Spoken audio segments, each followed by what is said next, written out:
আসসালামু আলাইকুম প্রিয় শিক্ষার্থীরা, আশা করি তোমরা ভালো আছো। আমি শিরিন আক্তার ইয়াসমিন, সহযোগী অধ্যাপক। আজ আমি অনার্স তৃতীয় বিশ্বের ক্লাস নিব। যে কোর্সে ক্লাস নিব সেটি হলো দ্বিতীয় বিশ্বযুদ্ধ পরবর্তী আন্তর্জাতিক রাজনীতি, কোর্স কোড PS 303। আজকে আলোচনার বিষয়বস্তু হলো আঞ্চলিকতাবাদ। আঞ্চলিকতাবাদ বর্তমান বিশ্বে একটি অত্যন্ত গুরুত্বপূর্ণ বিষয় এবং একটি আলোচিত ঘটনা। আঞ্চলিকতাবাদকে নির্দিষ্ট করে বলা কঠিন বিষয়, কারণ এটা শুধুমাত্র ভৌগোলিক বিষয়কে অন্তর্ভুক্ত করে না, সাংস্কৃতিক, অর্থনৈতিক, রাজনীতিক এবং সাংগঠনিক বিষয়ও এর অন্তর্ভুক্ত করে। বর্তমানে বিশ্বায়ন এবং আঞ্চলিকতাবাদ দুটোই বৃদ্ধি পাচ্ছে এবং দুটো বিষয়ের মধ্যে সম্পর্ক স্থাপন করা অনেক ক্ষেত্রেই কঠিন। কেউ কেউ মত দেয় যে বিশ্বায়ন প্রক্রিয়া আঞ্চলিকতাবাদের বৃদ্ধিকে সীমাবদ্ধ করছে।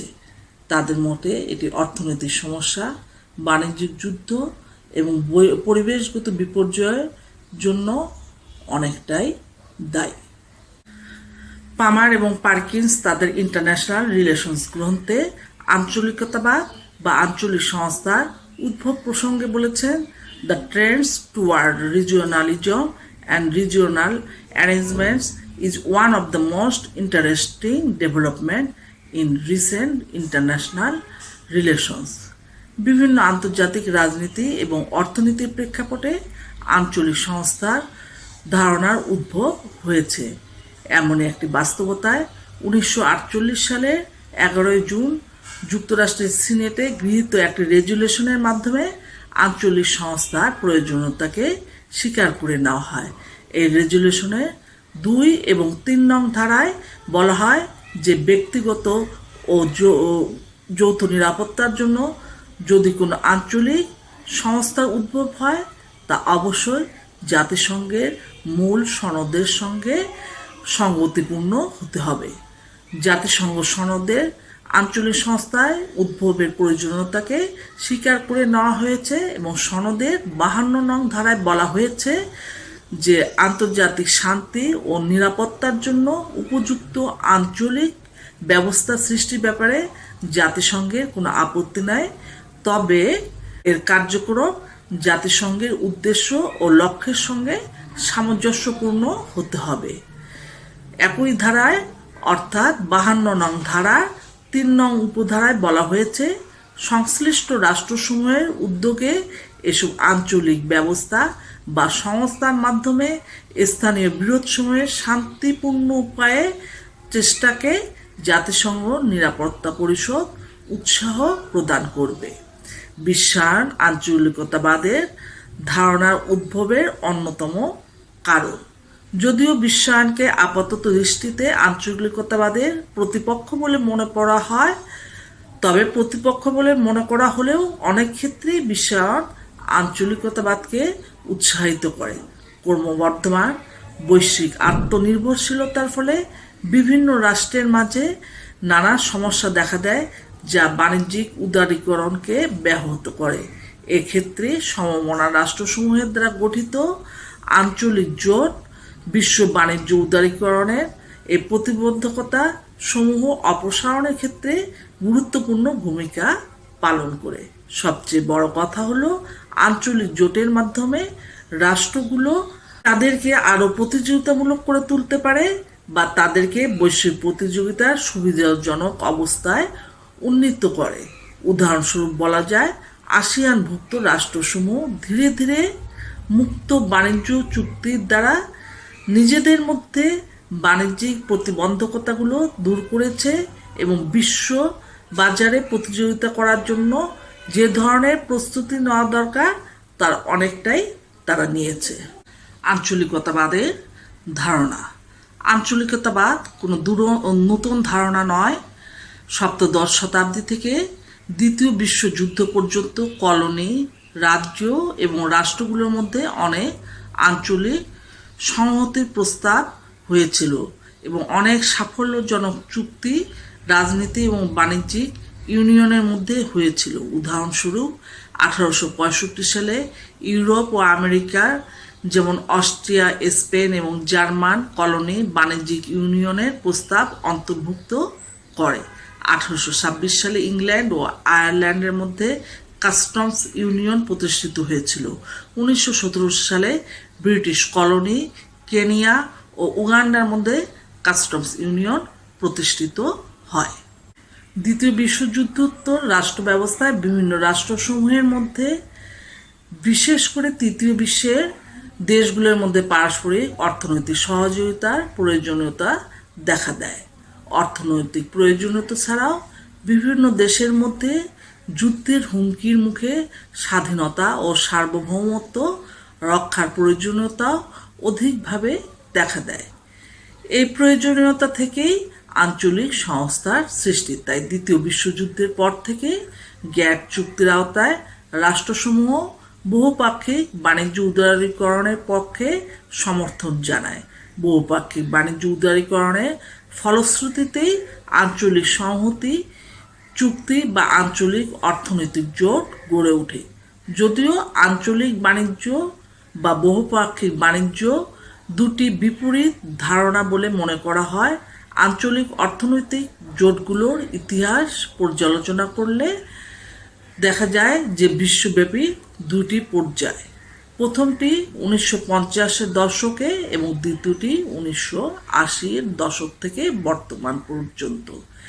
এই দ্বিতীয় পর্যায়টি অধিক গুরুত্বপূর্ণ, কেননা এ সময় ইউরোপীয় ইউনিয়নের সদস্য সংখ্যা বৃদ্ধি পেয়েছে এবং মার্কিন যুক্তরাষ্ট্র তার দীর্ঘদিনের আঞ্চলিক জোট থেকে দূরে থাকার যে নীতি, সেই নীতি থেকে সরে এসেছে।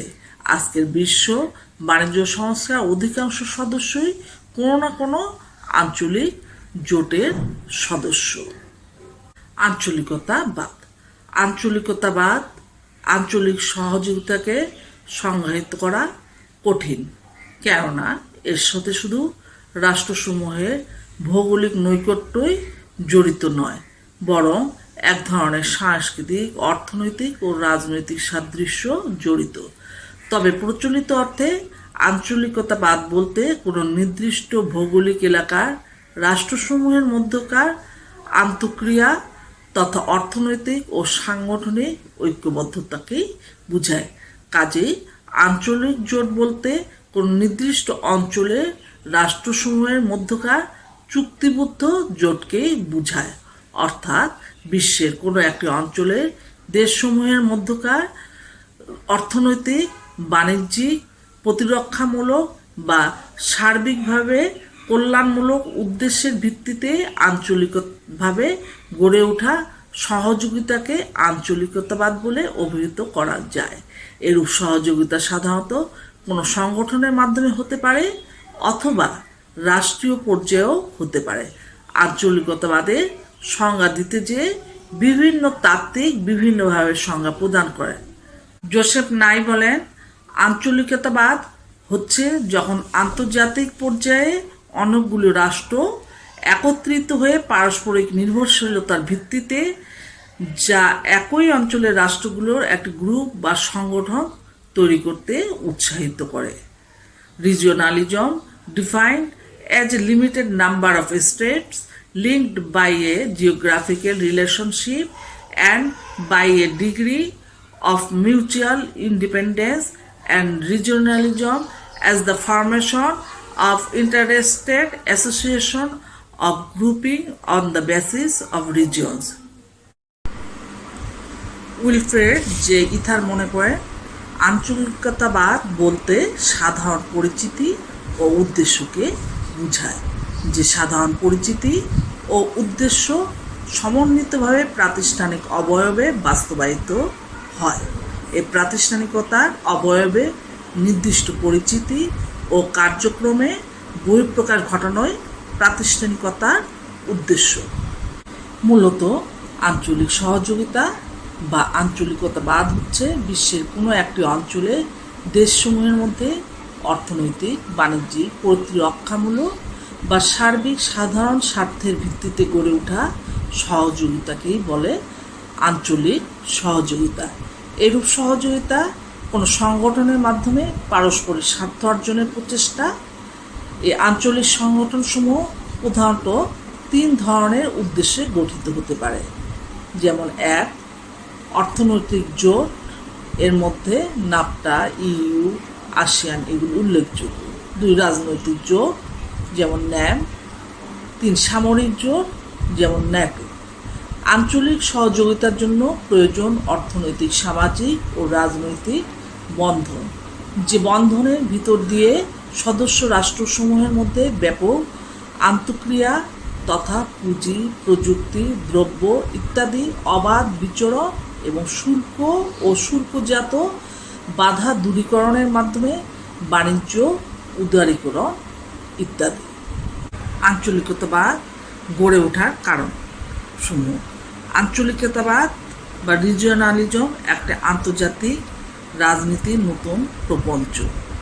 আঞ্চলিক সহযোগিতা ও সহমর্মিতা বৃদ্ধি করাই হচ্ছে আঞ্চলিকতাবাদের লক্ষ্য এবং এই উদ্দেশ্যে আঞ্চলিকতাবাদের উত্থান। বর্তমান বিশ্বের সব প্রান্তে আঞ্চলিকতাবাদের জোয়ার বইছে। বৃহৎ শক্তিবর্গের সাথে ক্ষুদ্র ক্ষুদ্র রাষ্ট্রগুলো আঞ্চলিকভাবে ঐক্যবদ্ধ হতে শুরু করেছে।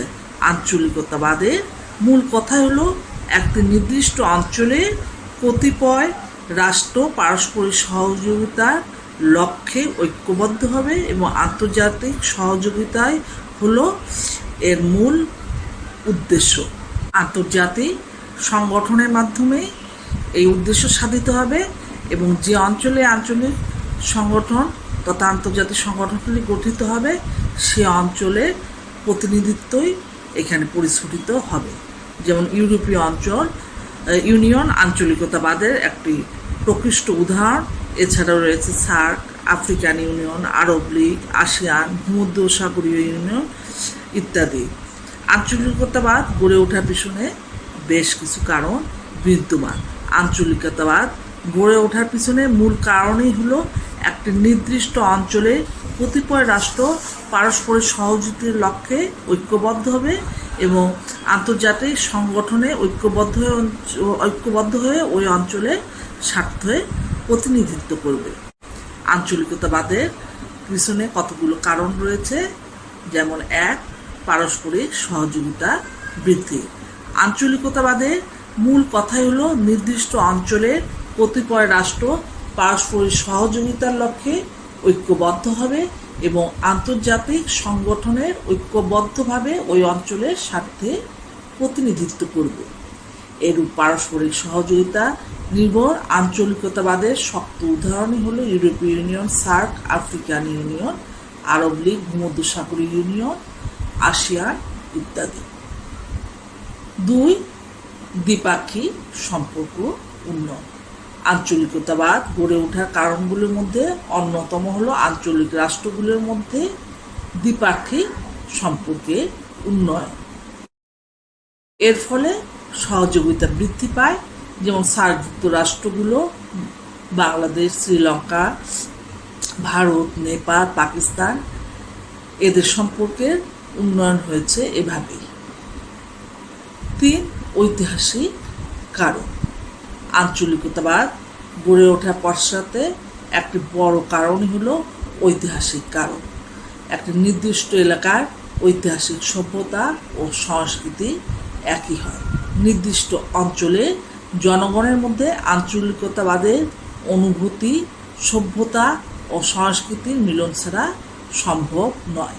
অন্য অঞ্চলের সংস্কৃতির সাথে আঞ্চলিকতাবাদ গড়ে ওঠা অসম্ভব।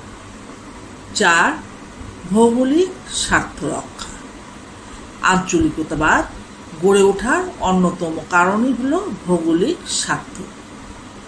নির্দিষ্ট অঞ্চলে ভৌগোলিক সীমারেখায় যাতে করে অন্য কোনো অঞ্চলের স্বার্থ সম্বলিত বস্তু এই ভৌগোলিক অঞ্চলের স্বার্থ ছাড়া প্রবেশ করতে না পারে তা ঠেকানো আঞ্চলিকতাবাদ গড়ে ওঠার অন্যতম কারণ। 5 অর্থনৈতিক সমৃদ্ধি। আঞ্চলিকতাবাদ গড়ে ওঠার মূল কারণই হলো আঞ্চলিক রাষ্ট্রসমূহের মধ্যে অর্থনৈতিক সহযোগিতা বৃদ্ধি। অর্থনৈতিক সহযোগিতা বৃদ্ধি মানে অর্থনৈতিক সমৃদ্ধি আসবে এবং একই সঙ্গে ওই অঞ্চলের রাষ্ট্রগুলোর অর্থনৈতিক সমৃদ্ধি অর্জিত হবে।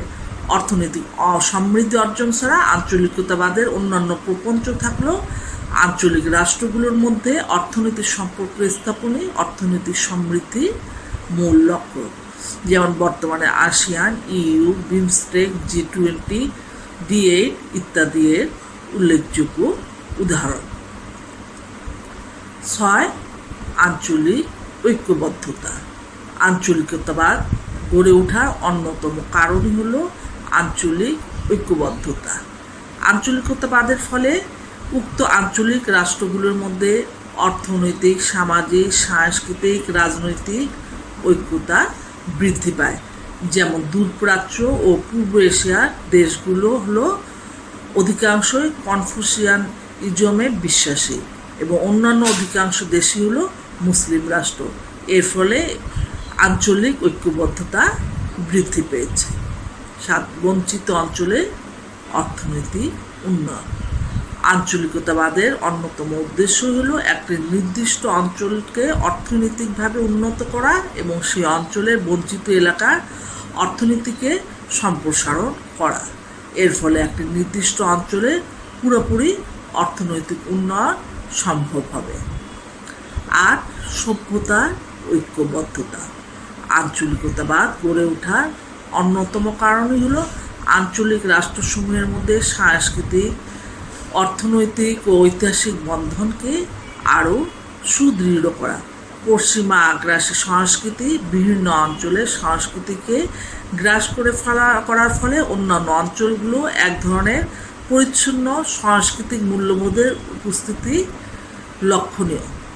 তাই পশ্চিমা আগ্রাসী সংস্কৃতি থেকে রক্ষা করার উদ্দেশ্যেই আঞ্চলিক সংস্থা গড়ে উঠেছে। এক্ষেত্রে ভারতের কথা উল্লেখ করা যায় যে ভারত বর্তমান বিশ্বায়নের যুগে বিশ্ব সংস্কৃতির ভাবধারা থেকে ভিন্ন থেকে তারা নিজেদের সংস্কৃতি ঐতিহ্যকে ধরে রেখেছে, লালন করছে এবং তাদের সংস্কৃতি ভিন্ন মাত্রায় সমগ্র বিশ্বে একটি অবস্থান গড়ে তুলেছে।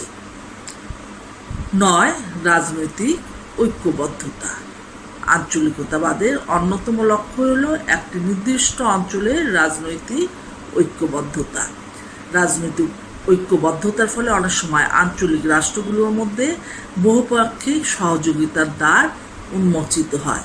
যেমন ইউরোপীয় ইউনিয়নভুক্ত দেশগুলো গণতান্ত্রিক হয়, তাদের মধ্যে অন্যরকম একটি বহুপাক্ষিক সহযোগিতার সম্ভাবনা সৃষ্টি হয়েছে, কারণ গণতান্ত্রিক দেশগুলো জনগণের মতামতকে মূল্যায়ন করা হয়, ফলে তাদের চিন্তা, ধ্যান ধারণা একই ধরনের। কিন্তু দেখা যাচ্ছে যে এশিয়ায় সেই ঐক্যবদ্ধতা অতটা সম্ভব নয়, কারণ দেখা যাচ্ছে এশিয়ার কোনো কোনো দেশে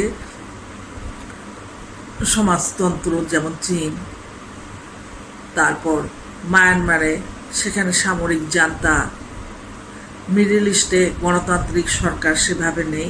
সব কিছু মিলে এশীয় অঞ্চলে সেটি তেমনভাবে সম্ভব নয়। 10. আন্তর্জাতিক সংগঠনে স্বার্থের প্রতিনিধিত্ব করা। আঞ্চলিকতাবাদের অন্যতম লক্ষ্যই হল একটি নির্দিষ্ট অঞ্চলের কতিপয় রাষ্ট্র পারস্পরিক সহযোগিতার লক্ষ্যে ঐক্যবদ্ধ হবে এবং আন্তর্জাতিক সংগঠনে ঐক্যবদ্ধভাবে ওই অঞ্চলের স্বার্থে প্রতিনিধিত্ব করবে। তাহলে এই আলোচনা থেকে যেটা আমরা খেয়াল করছি যে আঞ্চলিকতাবাদের মূল উদ্দেশ্যই হচ্ছে নির্দিষ্ট অঞ্চলের প্রতিনিধিত্ব করা এবং সেই অঞ্চলের সামাজিক, রাজনৈতিক, অর্থনৈতিক, সাংস্কৃতিক সমৃদ্ধি অনায়ন করা এবং সেই অঞ্চলের নিজস্ব বৈশিষ্ট্য বা সক্রিয়তাগুলোকে ধারণ করা এবং সেগুলোকে প্রতিষ্ঠিত করা। আঞ্চলিকতাবাদের পথে বাধাসমূহ।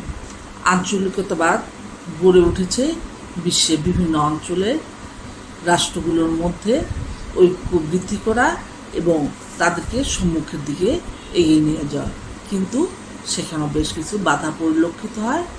যেমন প্রথমত হলো ভাষাগত পার্থক্য। বিশ্বের বিভিন্ন দেশসমূহের মধ্যে ভাষাগত পার্থক্য ও বিশ্বের বিভিন্ন অঞ্চলের ঐক্য ও সংহতির মধ্যে একটা বিরাট বাধা।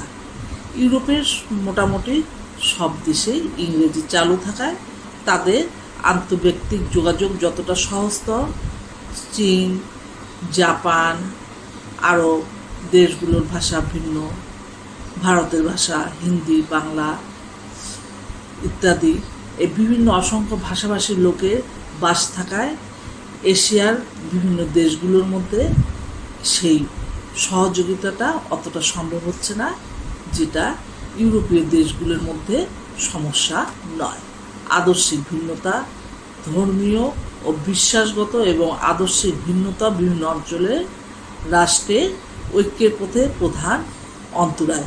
বিশ্বের বিভিন্ন দেশগুলোর মধ্যে অধিকাংশ দেশে খ্রিস্টান ধর্ম অথবা ইসলাম এই দুটি ধর্মের প্রাধান্য লক্ষ্য করা যায়, কিন্তু যেমন ভারত, সেখানে 125 কোটির উপরে জনসংখ্যা এবং তাদের বেশিরভাগের ভাষা হলো হিন্দি। এছাড়া অন্যান্য অনেক ভাষা সেখানে প্রচলিত। ধর্মীয় ও সাংস্কৃতিক ব্যাপক ভিন্নতা এসব দেশের জনগণের দৃষ্টিভঙ্গিতে ভিন্নতার জন্ম দিয়েছে। ফলে সরকারগুলো অনেক সময় বৃহত্তর সহযোগিতার প্রশ্নে নানামুখী সমস্যার সম্মুখীন হয়। একক শক্তির অনুপস্থিতি। আঞ্চলিকতাবাদের পথে আরেকটি অন্তরায় হলো একক শক্তির অনুপস্থিতি। কারণ বিশ্বে এখনও এমন কোনো একক শক্তি নেই যেটি আঞ্চলিকতাবাদের পথে কোনো অন্তরায় সৃষ্টি হলে সেটাকে দূরীভূত করতে পারে। অতএব এটিও আঞ্চলিকতাবাদের পথে একটি বড় অন্তরায়। ঐতিহাসিক বিভেদ। আন্তর্জাতিক ও ঐতিহাসিক বিভেদের কারণে বিশ্বের বিভিন্ন রাষ্ট্রসমূহের মধ্যে দ্বন্দ্ব বিদ্যমান রয়েছে। যেমন পাক ভারত উপমহাদেশে ভারত পাকিস্তানের মধ্যে যে দ্বন্দ্ব, এই দ্বন্দ্ব ঐতিহাসিক দ্বন্দ্ব। আবার ভারতের সঙ্গে চীনেরও যে দ্বন্দ্ব, এই দ্বন্দ্ব অতি পুরানো। আবার ইউরোপের দেশগুলোর মধ্যে দেখা যাচ্ছে যে ফ্রান্সের সঙ্গে জার্মানি ইত্যাদি বিভিন্ন দেশের মধ্যে দ্বন্দ্ব বিদ্যমান রয়েছে। এই দ্বন্দ্বগুলোর কারণে অনেক সময় আঞ্চলিকতাবাদের পথে নানা ধরনের বাধার সৃষ্টি হয় এবং যে বাধাকে অতিক্রম করাও কঠিন। ফলে আঞ্চলিকতাবাদ সেক্ষেত্রে ততটা শক্তিশালী হতে পারে না। সভ্যতাসমূহের অনৈক্য। স্যামুয়েল পি হান্টিংটন সভ্যতাসমূহের অনৈক্যের কথা বলেছেন। তিনি বলেছেন যে আগামী বিশ্বে যে অশান্তি আসবে, সে অশান্তির মূল কারণই হলো সভ্যতার মধ্যে অনৈক্য। তিনি বিশ্ব ব্যবস্থায় 7টি সম্ভাব্য মেরু চিহ্নিত করেছেন। যেমন ক, পশ্চিম গোলার্ধের মার্কিন যুক্তরাষ্ট্র এবং মার্কিন প্রভাবিত মধ্যপ্রাচ্য, যুক্তরাষ্ট্রের যেখানে একক প্রাধান্য বিদ্যমান। খ, ইউরোপীয় সম্প্রদায় এবং এসিপি এর অন্তর্ভুক্ত দেশসমূহ যারা ইহুদি, খ্রিস্টান এবং রোমান জার্মান পরিচিতি ধারণ করে। গ, রাশিয়া এবং পূর্বোত্তর সোভিয়েত ইউনিয়নভুক্ত পূর্ব এশীয়, পূর্ব ইউরোপীয় অঞ্চল যাদের আদর্শনিষ্ঠ ও স্লাভিক পরিচিতি আছে। ঘ, তুরস্ক বিভিন্ন চাপ সত্ত্বেও নিজস্বতা ও মুসলিম পরিচয়ের ধারক। ভারত বিভিন্ন চাপ সত্ত্বেও নিজস্বতা ও হিন্দু পরিচয়ের ধারক। চ, চীন নিজস্ব বৈশিষ্ট্যের ভিত্তিতে প্রতিষ্ঠিত এবং দায়বাদী বুদ্ধ কনফুসীয় পটভূমি সম্পন্ন। ছ, জাপান দায়বাদী শিন্টো বুদ্ধ কনফুসীয় পটভূমির ভিত্তিতে প্রতিষ্ঠিত, যারা বর্তমানে নব্য দায়বাদের ধারক। অর্থনৈতিক ও সামরিক ক্ষেত্রে ব্যাপক পার্থক্য। অর্থনৈতিক এবং সামরিক ক্ষেত্রে ব্যাপক পার্থক্য আঞ্চলিকতাবাদের পথে একটি বড় অন্তরায়। যেমন বাংলাদেশের অর্থনৈতিক অবস্থা যেরূপ, চীনের অর্থনৈতিক অবস্থা সেরূপ নয়। আবার বাংলাদেশের সাথে যদি জাপানকে তুলনা করা হয়, তাহলেও সেখানেও অর্থনৈতিক অবস্থার মধ্যে একটি ব্যাপক ব্যবধান। ফলে এরা যদি আলোচনায় বসে, সেখানে দেখা যাবে যে আলোচনায় মতৈক্যের সম্ভাবনা কম। আবার একইভাবে মার্কিন যুক্তরাষ্ট্রের যে অর্থনৈতিক অবস্থা, তার আশপাশের রাষ্ট্রগুলোর অর্থনৈতিক অবস্থার মধ্যেও পার্থক্য রয়েছে। এগুলো আঞ্চলিকতাবাদের পথে একটি বড় অন্তরায়। নীতিগত পার্থক্য। বিশ্বের বিভিন্ন দেশসমূহের মধ্যে দ্বিপাক্ষিক সম্পর্ক প্রতিষ্ঠার ক্ষেত্রে নীতিগত পার্থক্য অনেক সময় নিজেদের পারস্পরিক সহযোগিতা এবং আঞ্চলিকতাবাদ প্রতিষ্ঠার পথে বাধা সৃষ্টি করে। স্নায়ু যুদ্ধকালীন সময়ে এই সমস্যা একটা প্রকট আকার ধারণ করেছিল। বর্তমানে এই সমস্যার প্রকটতা কিছুটা কমেছে। আর উপ আঞ্চলিকতাবাদ। বিশ্বে উপ আঞ্চলিকতাবাদ অধিক মাত্রায় বিকাশ লাভ করেছে, ফলে এদের সমন্বিত রূপ হিসেবে আঞ্চলিকতাবাদ তেমনভাবে গড়ে উঠতে পারেনি। যেমন দক্ষিণ এশিয়ায় সার্ক, দক্ষিণ পূর্ব এশিয়ায় আসিয়ান। এদের প্রভাবে বিশ্বে আঞ্চলিক সংহতির প্রচেষ্টা সাংগঠনিক ভিত্তি অর্জন করতে পারছে না। সন্ত্রাসবাদ। সন্ত্রাসবাদ বর্তমান সময়ে একটা আলোচিত প্রপঞ্চ। বিশেষ করে জঙ্গি সংগঠনের উত্থান অনেক সময় দেশের অভ্যন্তরে যেমন ত্রাসের রাজত্ব কায়েম করে, তেমনি আঞ্চলিক পর্যায়ে হুমকির সৃষ্টি হয়। আর এই সন্ত্রাসবাদ বা সন্ত্রাসবাদী কর্মকাণ্ড অনেক ক্ষেত্রে আঞ্চলিক সংগঠন গড়ে তোলার পিছনে বাধার সৃষ্টি করে। 10 নেতৃত্বে দুর্বলতা। অনেক সময় কোনো অঞ্চলে কোনো এক যোগ্য নেতা আঞ্চলিক জোট গঠনে উদ্যোগ গ্রহণ করলে হঠাৎ করে কোনো কারণে তার মৃত্যু ঘটে, ওই অঞ্চলে আঞ্চলিক জোট ভেঙে যায় এবং কোনো এলাকায় যদি যোগ্য নেতৃত্ব না থাকে সেক্ষেত্রে ওই এলাকার আঞ্চলিক সংগঠন গড়ে ওঠে না। এই আলোচনাগুলো থেকে যেটা পরিস্ফুট হচ্ছে যে বর্তমান বিশ্বে আঞ্চলিকতাবাদ সৃষ্টির ক্ষেত্রে ব্যাপক প্রবণতা দেখা যাচ্ছে। এশিয়া, আফ্রিকা ও ল্যাটিন আমেরিকা উন্নত অনুন্নত উন্নয়নশীল দেশগুলোতে এই প্রবণতা বেশি, কিন্তু এক্ষেত্রে সবচেয়ে বড় বাধা হলো প্রয়োজনীয় নেতৃত্ব প্রদানের মতো নেতা বিশ্বে এখনও অনুপস্থিত। তবে আশার কথা হলো ভবিষ্যতে আঞ্চলিকতাবাদের প্রতিষ্ঠার সম্ভাবনা রয়েছে প্রচুর, এবং রাষ্ট্রগুলো যদি তাদের নিজেদের মধ্যে বিভেদ দূর করে নেতৃত্বের দুর্বলতা কাটিয়ে উঠতে পারে, তাহলে দেখা যাবে যে আঞ্চলিকতাবাদ আরও শক্তিশালী হবে, এবং আঞ্চলিকতাবাদ শক্তিশালী হওয়া মানে আঞ্চলিক রাষ্ট্রগুলো শক্তিশালী হবে এবং তাদের অর্থনৈতিক উন্নয়ন ঘটবে। অতএব রাষ্ট্রগুলো এই সমস্যাগুলো কাটিয়ে অর্থনৈতিক রাজনৈতিক উন্নয়নের পথে এগিয়ে যাবে। আজ এখানেই শেষ করছি।